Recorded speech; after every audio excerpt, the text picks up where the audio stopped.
Boa tarde, pessoal. Bom, hoje nós vamos conversar um pouquinho sobre a odontologia para pacientes com necessidades especiais, que é uma especialidade da odontologia que muita gente ainda carrega muitos mitos sobre ela. Então, hoje o intuito nosso é desmitificar mesmo a OPNE. Várias pessoas me questionam: ai, Francine, você atende paciente especial, mas é difícil. Eu costumo dizer que não é difícil, é desafiador, porque o desafio é atrativo, ele faz a gente buscar conhecimento para que a gente possa ir lá e resolver os problemas. Então é sobre isso que a gente vai conversar um pouquinho. Mas antes de começar, eu vou me apresentar para vocês. Eu sou a Francine Moreira, sou cirurgiã dentista, me graduei pela Faculdade de Odontologia da Universidade Federal de Goiás. Eu sou especialista em odontologia para pacientes com necessidades especiais, mestre em odontologia, doutor em ciências da saúde, tenho habilitações em laser e sedação, estou cursando 2 pós-graduações em autismo, que é uma área da OPNE que muito me atrai. Sou concursada pela Prefeitura de Goiânia, sou lotada em um centro de especialidade odontológica, sou também tenente do Exército Brasileiro e atualmente sou CEO de uma empresa chamada Instituto de Odontologia Especial, que é voltada para o atendimento das pessoas com deficiência e também voltada para a formação de profissionais nessa área. Então, a especialidade odontologia para pacientes com necessidades especiais, ela surgiu no ano de 2002. Foi uma necessidade, surgir essa especialidade, porque as pessoas com deficiência estavam levando muitas portas na cara, quando ia procurar o cirurgião dentista. Eles realmente tinham dificuldade de achar uma pessoa habilitada em atendê-los. Então, no ano de 2002, o Conselho Federal de Odontologia regulamentou essa especialidade.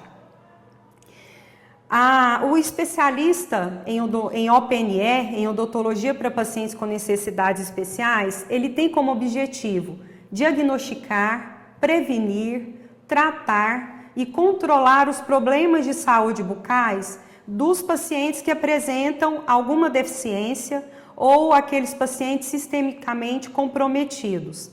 Se vocês forem olhar as competências do especialista, não é objetivo nosso diagnosticar a doença de base do paciente. E eu acho que isso é o que assusta a maioria dos colegas. Fala: nossa, eu como dentista, eu tenho que descobrir o que o paciente tem? Não, nós temos que proporcionar saúde bucal a essa pessoa. O diagnóstico da doença de base é feito pelo médico e normalmente o paciente, quando nos procura, ele já tem um diagnóstico fechado. Caso não tenha e a gente suspeite de alguma coisa, a gente pode encaminhar para o colega da área médica para que esse diagnóstico seja feito.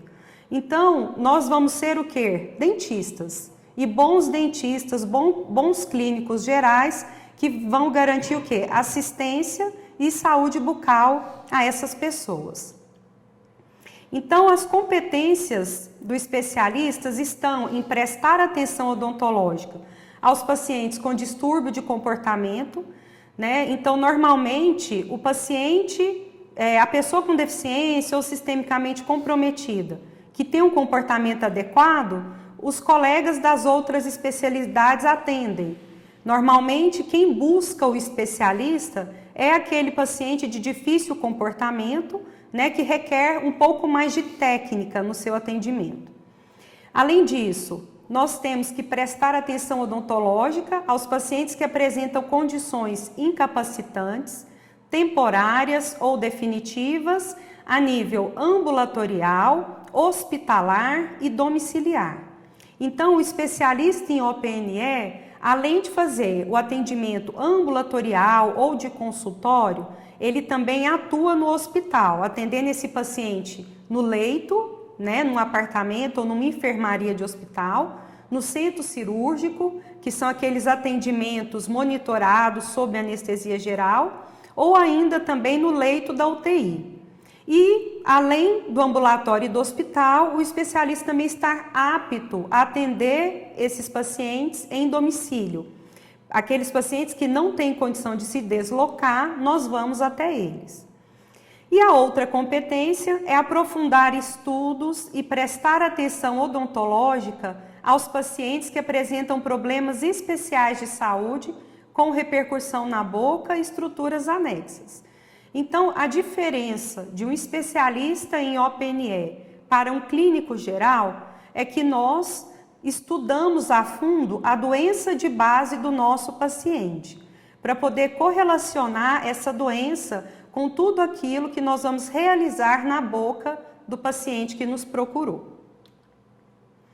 Então, vamos falar um pouquinho sobre a nomenclatura e a classificação desses pacientes. No início, por muitos séculos, os pacientes especiais, a pessoa com deficiência, eles eram vistos como inválidos, um indivíduo sem valor, que realmente era descartado da sociedade. Muitos bebês, quando nasciam com deficiência, eles eram abandonados pela família ou sacrificados, em alguns grupos. Então, eram considerados indivíduos sem valor que ficavam à beira da sociedade.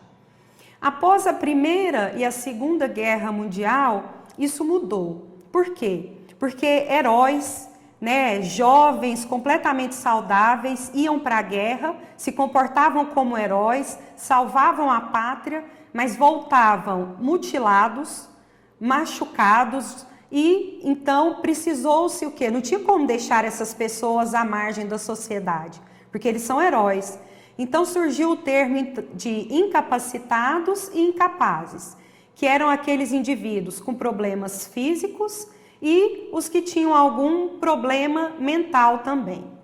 Entre a década de 60 e 80 surgiram os termos defeituosos, deficientes e excepcionais. Os excepcionais perduraram por muitos anos. Eu não sei a avó de vocês, mas a minha falava para todo mundo. A minha neta trabalha com crianças excepcionais. Então foi um termo que perdurou por muito tempo, mas era um termo muito estigmatizante. Então, no ano de 1981, que é considerado o Ano Internacional das Pessoas Deficientes, essa terminologia mudou para pessoas deficientes, colocando que o deficiente, ele é uma pessoa, tem direitos e dignidades como qualquer outro. Entre 88 e 93, esse termo mudou para portadores de deficiência, como se a pessoa portasse alguma deficiência. E a partir daí, com a nova legislação, a pessoa com deficiência, ela passou o quê? A ter direitos. E na década de 90 surgiu o termo, que também perdurou por um grande tempo, que é conhecido como pessoas com necessidades especiais. E esse termo perdurou até poucos anos atrás. No entanto, que o nome da nossa especialidade surgiu pouco depois dessa época, por isso que o nome da especialidade é odontologia para pacientes com necessidades especiais, a OPNE. Mas a nomenclatura mais atual e mais adequada para a gente se referir a essas pessoas atualmente são pessoas com deficiência. Por quê? Porque a pessoa com deficiência, ela tem o amparo da legislação. E a partir do momento que ela apresenta alguma deficiência, ela passa a ter direitos. Então, quem são as pessoas com deficiência, os nossos pacientes com deficiência? Todo mundo acha, quando eu falo que faço OPNE, fala, você cuida de criança Down, você cuida de autista, nossa, mas precisa de um especialista para atender cadeirante? E vocês vão perceber agora que o nosso grupo de paciente vai muito além da trissomia do 21, do autismo e do deficiente físico. Então, os pacientes com deficiência são os indivíduos que apresentam alteração ou condição simples ou complexa, momentânea ou permanente, de origem biológica, física, mental, social ou comportamental que requerem um atendimento diferenciado. Quando eu falo em condição momentânea, nós temos, por exemplo, as gestantes, nós temos os pacientes oncológicos, são aquelas pessoas que por um momento precisam de um atendimento diferenciado.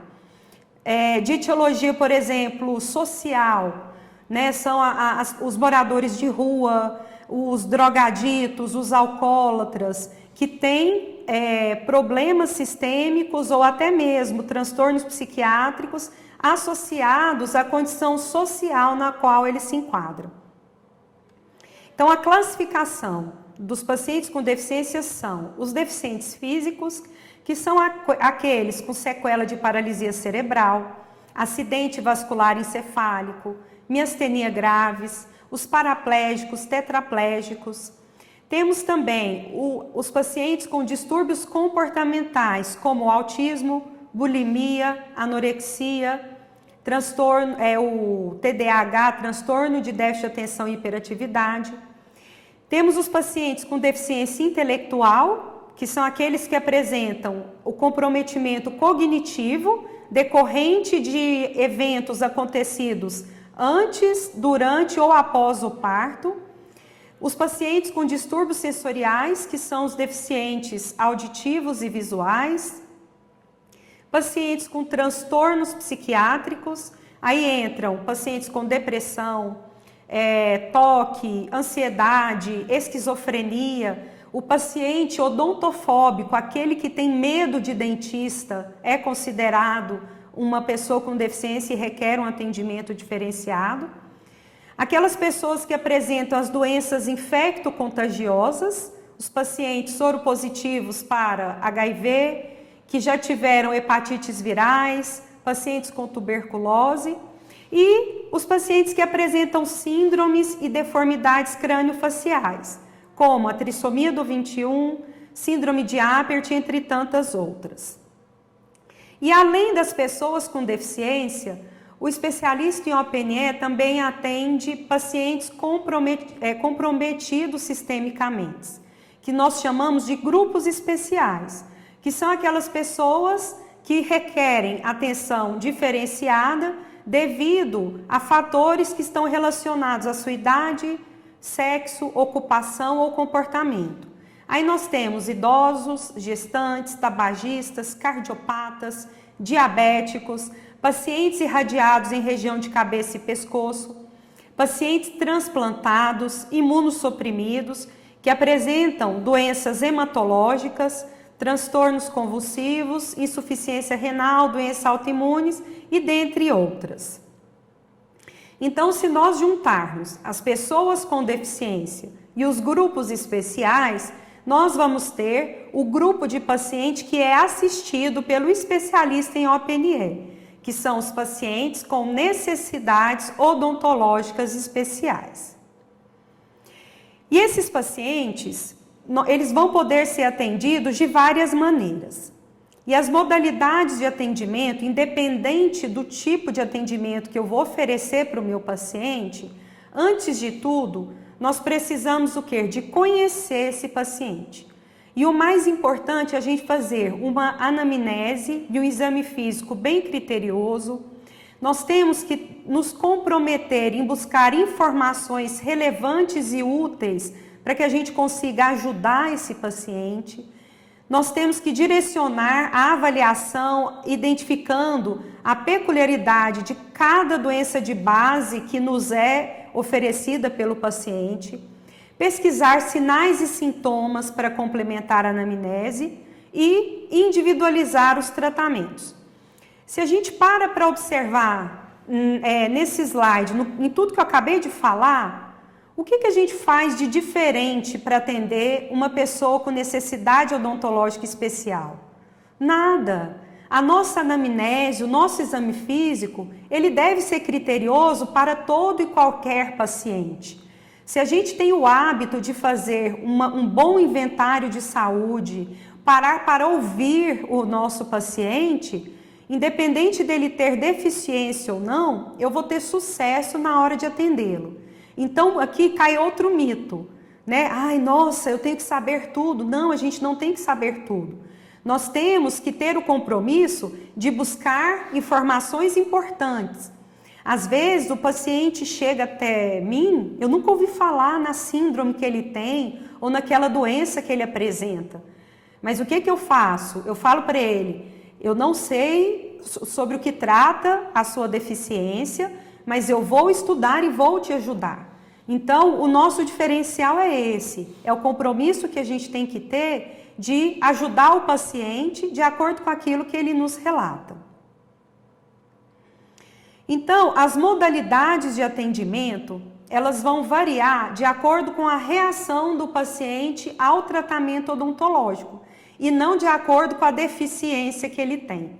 Tá? Então, não existe um protocolo, uma receita de bolo para atender pacientes com trissomia do 21. Ah, eu quero um protocolo para atender autista. Eu quero um protocolo para atender renal crônico. Não, existem diretrizes que vão nos ajudar em cada deficiência. Mas o que vai determinar a modalidade de atendimento do paciente vai ser a reação dele ao tratamento odontológico. Então, se a reação do paciente ela é adequada, eu posso atendê-lo em domicílio ou no hospital, se ele estiver internado, em ambiente de apartamento ou enfermaria, ou é aquele paciente que está no leito, ou no ambulatório, no consultório. E também o paciente de UTI pode ser atendido na UTI caso a reação ao tratamento seja adequada. Agora, aquele paciente cujo comportamento é adverso frente ao atendimento odontológico, eu vou ter que lançar mão de alguns recursos. Eu ainda posso atendê-lo no consultório ou no ambulatório com técnicas não farmacológicas, como, por exemplo, adequação do comportamento psicológico. São técnicas de dizer, mostrar e fazer, modelagem, é conversar, é acolher esse paciente, é respeitar o tempo dele. Outra técnica não farmacológica que nos ajudam no atendimento ambulatorial é a estabilização protetora, que tem que ser feita sob autorização dos responsáveis e também com indicação precisa. A gente não pode segurar qualquer paciente. E a outra forma de adequar o comportamento do paciente no ambulatório é a técnica farmacológica da sedação consciente. Agora, aqueles pacientes que a gente vê que não tem indicação de atendimento ambulatorial, nós temos que partir para o atendimento hospitalar em centro cirúrgico, sob anestesia geral. E também pacientes de comportamento adverso que estiverem em UTI, podem ser atendidos na UTI, que aí na própria UTI a gente consegue fazer uma medicação desse paciente, que é feita com o médico responsável, e o paciente é sedado e a gente consegue realizar os procedimentos necessários. Então vamos falar agora sobre cada uma dessas modalidades de atendimento. Então o home care ou atendimento domiciliar, ele é destinado àquelas pessoas que não conseguem se deslocar ao consultório odontológico, né? Seja por alguma deficiência física, por alguma condição devido ao avanço da idade. Então são aquelas pacientes que estão acamadas, com doenças crônicas que as limitam de deslocar ao consultório. É o ambiente ideal de atendimento? Não. Né? O ambiente ideal onde a gente consegue ter o controle de toda a cadeia de controle de infecção é o ambiente de consultório. Mas nós conseguimos realizar quase todos os procedimentos com segurança também em domicílio. Então aqui mostrando um atendimento, por exemplo, de laser terapia em paciente oncológico em domicílio, procedimento de higienização dos dentes, realizamos restauração com auxílio de consultório portátil. Então é possível atender o paciente em domicílio? Sim, é possível. E nós também precisamos o quê? Não só realizar os procedimentos em domicílio, mas também fazer uma capacitação dos cuidadores. Porque nós, dentistas, vamos lá esporadicamente. Então, aquela pessoa que está diariamente com o paciente é que precisa de realizar efetivamente uma boa higiene oral. Então, é muito importante que o dentista não se esqueça de capacitar os cuidadores. Outra modalidade de atendimento é o paciente no leito de hospital. Nós podemos realizar procedimentos, é muito comum um paciente oncológico que está internado para fazer a quimioterapia, o cirurgião dentista vai lá realizar as sessões de laser terapia para esses pacientes. O atendimento ambulatorial. O atendimento ambulatorial do paciente com comportamento adequado, a gente faz clínica geral, a gente realiza todos os procedimentos que o paciente necessita. Agora, aquele que apresenta um comportamento adverso, nós vamos ter que lançar mão de alguma técnica para conseguir atendê-lo no ambulatório. Até que a primeira tentativa é a adequação do comportamento psicológico, pelas técnicas de psicologia, até de odontopediatria mesmo, de modelagem do comportamento, dessensibilização.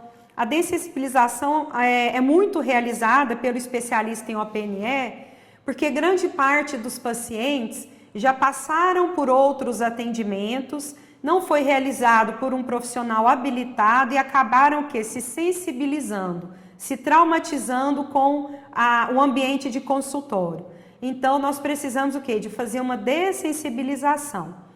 E o mais importante, a gente tem que avaliar a capacidade cognitiva do paciente para que a gente possa indicar uma adequação do comportamento psicológico. Por quê? Porque ele tem que compreender a técnica que a gente está empregando, ele tem que compreender o que a gente está dizendo, e nós temos também que nos vigiar para dizer, ensinar de uma maneira que o paciente compreenda. Então, por exemplo, o paciente autista, a gente usa essas placas, são figuras, é uma metodologia chamada TEACH, que é utilizada a pedagogia visual, porque o paciente autista ele é muito mais visual do que verbal. Então, por meio de figuras, a gente vai apresentando ao paciente quem é a dentista, quais os equipamentos que ela utiliza, a gente faz o treinamento do paciente para abrir e fechar a boca, a gente mostra imagens do consultório, do que vai ser realizado na cadeira odontológica, tudo para conseguir dar um pouco mais de previsibilidade para o paciente e ele não se desorganizar no momento da consulta. Nós também temos recursos para, por exemplo, pacientes com paralisia cerebral, que precisam não conseguem se adaptar muito bem na cadeira odontológica, nós temos esses colchões infláveis. Ah, mas lá na unidade de saúde que eu atendo não tem isso. Eu também atendo em unidade de saúde. O que eu faço? Enrola capote, coloca embaixo das pernas do paciente, coloca embaixo do pescoço, para que ele se acomode de maneira confortável. Se o paciente com paralisia cerebral está confortável na cadeira, diminui muito os espasmos que ele pode vir a ter durante o atendimento. Outra forma de adequação do comportamento, além da adequação psicológica, nós temos a estabilização protetora. A estabilização protetora ela pode ser feita de maneira ativa, que é quando ela é realizada pelos pais ou os cuidadores, que eles mesmos seguram o paciente. Tem estabilização protetora passiva, que é realizada por meio de acessórios, fitas, faixas, lençóis. E tem a contenção química, que é a sedação ou anestesia geral de acordo com o comportamento do paciente. Mas o que eu quero que fique muito claro para vocês é que cada técnica dessa tem indicação precisa. Não adianta a gente ficar insistindo numa técnica com o paciente que não tem indicação daquela técnica, não vai funcionar. Então, esse diagnóstico é muito importante na hora da gente escolher a melhor modalidade de atendimento para o nosso paciente. Então, a estabilização protetora, ela vai ser indicada conforme a idade e a compreensão do paciente. Ela visa conforto e segurança, precisa de ter a permissão e o consentimento por escrito do responsável legal, e é interessante que tenha a participação dos cuidadores, porque são as pessoas que têm vínculo com o paciente, né? Então, a presença do cuidador dentro do ambulatório no momento da estabilização é muito importante para que o paciente se sinta seguro. Então, na imagem vocês podem ver uma técnica de estabilização passiva, que é com lençol. E essa aqui também é outra técnica passiva para pacientes maiores, né? E funciona, desde que seja bem indicada. A sedação, ela está indicada para aqueles pacientes ansiosos, os pacientes com comprometimentos sistêmicos e que mediante ansiedade pode ter a sua condição crônica descompensada, pacientes com algumas barreiras comportamentais e com deficiência intelectual. Né? Então, a sedação consciente ela é realizada em ambulatório, geralmente com um médico anestesista, monitorando o paciente, enquanto o cirurgião dentista realiza os procedimentos. Agora, a sedação consciente inalatória, né, que é com óxido nitroso, o próprio cirurgião dentista pode administrá-la. Anestesia geral é outra modalidade de atendimento e tem indicação precisa, né? Então, são aqueles pacientes que a gente logo vê que não vai permitir o atendimento no ambulatório. Então, não adianta ficar tentando muitas vezes. O paciente já nos dá de cara a informação de que ele é um paciente de anestesia geral. Então, são crianças de difícil comportamento, pacientes que apresentam uma deficiência intelectual de moderada a severa, pacientes fóbicos, né? Então, tem paciente que não apresenta deficiência nenhuma, mas ele tem um medo tão grande de ir ao consultório odontológico que ele nem senta na cadeira. Então, ele é um paciente com indicação de anestesia geral. Autismo grave, nível 3, pacientes com distúrbios neurológicos graves, pacientes geriátricos com Parkinson e Alzheimer avançados, com patologias sistêmicas crônicas descompensadas, e esses pacientes, principalmente quando apresentam necessidades odontológicas acumuladas, né? Então, um paciente com um comportamento muito difícil de consultório, às vezes ele tem só um procedimento para ser realizado, com uma estabilização talvez a gente consiga resolver. Agora, aquele paciente que precisa de realizar várias restaurações, procedimentos cirúrgicos e que eu vou precisar de estabilizar diversas vezes para conseguir concluir o tratamento, ou ele vai precisar de inúmeras sessões de sedação, esse é o paciente que está indicado ser atendido sob anestesia geral, porque em um único atendimento todas as suas necessidades odontológicas serão sanadas. Para o atendimento sob centro cirúrgico, tem que ter uma equipe treinada, geralmente vai um profissional, operador, um dentista auxiliar e um circulante. Lógico que tem o anestesista, que é quem faz a sedação do paciente. Nós temos que ter uma mesa cirúrgica organizada, com a separação dos materiais contaminados, dos esterilizados. E esse atendimento nos permite sanar todas as necessidades odontológicas do paciente. Outra modalidade de atendimento do especialista em odontologia para necessidades especiais é o atendimento em UTI. Esse atendimento já era amparado desde antes da nossa especialidade, mas em 2010 surgiu a RDC 7, que foi uma resolução da Anvisa, obrigando os hospitais a oferecerem assistência odontológica aos seus pacientes, que estivessem internados em leito ou UTI.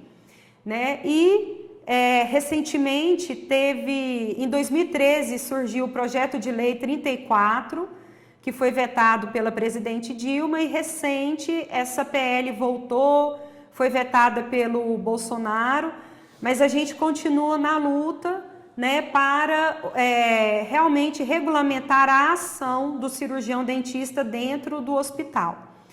O que eu quero deixar claro que o cirurgião dentista, especialista em OPNE, ele é apto a atuar no ambiente hospitalar, né? Então nós não precisamos de ter receio, mas nós precisamos o quê? De estar devidamente capacitados para atuar nesse ambiente. Porque a gente não vai só fazer os procedimentos odontológicos. A gente tem que ter conhecimento da doença de base do paciente, a gente tem que estar apto a discutir o caso com profissionais médicos, fonoaudiólogos, fisioterapeutas, a gente tem que saber evoluir o paciente. Então, tudo isso faz parte da rotina do especialista em OPNE. Então, o paciente UTI, a gente faz os diversos atendimentos, desde a higienização, treinamento da equipe que vai assistir esse paciente, aplicação de laser, realização de procedimentos cirúrgicos, tudo isso é viável de ser realizado num ambiente de UTI, desde que o profissional seja devidamente capacitado. E a última parte dessa aula nossa, eu quero falar um pouquinho sobre as perspectivas de mercado da odontologia para pacientes com necessidades especiais. No último censo, foi observado que praticamente 24% da população apresenta alguma deficiência. E no rol das deficiências estavam visual, motor, auditiva e intelectual, mas não constam os pacientes com comprometimentos sistêmicos. Então, além das pessoas com deficiência, além desses 24%, nós temos mais pessoas ainda que podem ser atendidas pelo especialista em OPNE. Se a gente for parar para pensar, no Brasil hoje a gente tem quase 210 milhões de brasileiros. Fazendo essa conta, cerca de 24% vai dar aí 50 milhões de pessoas com deficiência. A ONU, a Organização Mundial de Saúde, a OMS, me desculpem, ela recomenda que a gente tenha um dentista para cada 1.200 habitantes. Mas hoje, no Brasil, nós temos um dentista para cada 650, 640 habitantes. Então, se a gente for pensar assim, o mercado está saturado de dentista. Só que quando a gente olha para a OPNE, a gente percebe que essa realidade é bem diferente. Né? Hoje nós temos cadastrados no CFO 667 especialistas em OPNE. Se a gente for, aqui em Goiás, nós temos 42 especialistas cadastrados. Então, ainda é a especialidade com a menor quantidade de especialistas na odontologia. Então, se a gente for fazer essa conta de quantidade de pessoas com deficiência no Brasil, dividido pelo número de especialistas, nós vamos ter aí mais de 70 mil pacientes por dentista. Isso prova o quê? Que a OPNE ainda tem um campo muito aberto de atuação na odontologia. Então, a OPNE, ela é a especialidade do futuro da odontologia, né? Porque o que a gente percebe? A população está envelhecendo, então cada vez mais surgem idosos, pacientes com comprometimentos sistêmicos, o estresse, ele está presente na vida de todo mundo, nós temos, e não só na vida das pessoas, mas em todas as gerações. Então, nós temos crianças com transtornos de ansiedade, jovens depressivos, surgimentos de muitos jovens esquizofrênicos devido principalmente à drogadição. Então, o ramo OPNE ainda está muito aberto para o cirurgião dentista atender. Então, eu quero agradecer vocês pela disponibilidade em assistir essa aula. Foi um prazer estar aqui. Esses são os meus contatos. Eu sou muito atuante nas redes sociais, né? Vocês podem me achar no Instagram, no doutora.especial e no ioespecial. O meu e-mail é francinemoreira@ioespecial.com.br e eu também sou consultora do Telesaúde. Vocês podem fazer perguntas pela plataforma, que eu vou ter o maior prazer em responder. Tá bom? Muito obrigada, fiquem com Deus e uma boa semana a todos.